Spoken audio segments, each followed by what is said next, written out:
Ability to believe presupposes will to believe.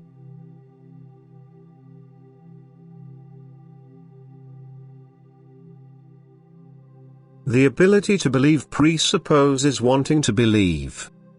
You will be unable to convince those people who can't muster the will to attain the truth, for their unwillingness leaves them open to the influences of God's opponent, to whom they increasingly more fall prey and who will only ever influence them to close themselves to every spiritual influx on the part of God.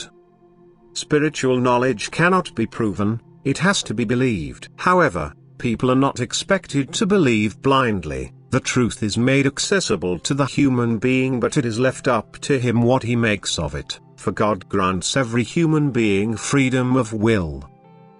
The human being is therefore more or less facing a crucial decision as soon as he is offered spiritual information. He can accept or reject it. But in order to make this decision, his will has to become active. If the human being rejects it without further investigation, then he cannot say, "I cannot believe it." Instead, he must say, "I don't want to believe it." If, however, he is willing to understand it, then he will examine it. And only then will he be entitled to reject it if he cannot agree with it. Or he will gain an inner conviction and thus believe even though the evidence cannot be given to him. Someone who means well will certainly be correctly guided in his thinking, even if he had not so far wanted to acknowledge anything that can be described as spiritual knowledge.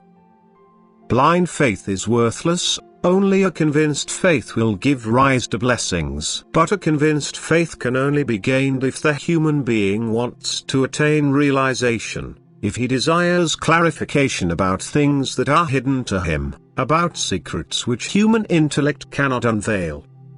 Every individual person will presume that he only possesses partial knowledge, that therefore many unsolved problems still exist for him. If these problems concern earthly questions, they can be solved intellectually, the results can be tested and also be changed.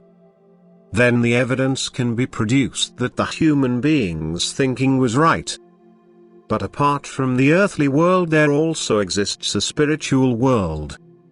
Although this, too, must only be believed again, yet revelations from this spiritual world are sent to people which could almost be classed as evidence already, but always leaving it open to certain doubts, which need to be overcome by a person himself, and this requires his will. He is able to provide the evidence for himself and thus gain convinced faith, but he must also want to do it. Someone who does not contribute towards it cannot acquire anything for himself, and faith cannot be granted to a person as a gift, otherwise a free decision of will could not be spoken of. First, the human being must want to believe, and through living a life of love enable himself to learn to distinguish, for he should never believe in errors, and he is entitled to reject what he is unable to believe if he seriously means it and does not reject all spiritual information given to him. The ability to believe presupposes wanting to believe. Blind faith, however, is nothing a person can be proud of.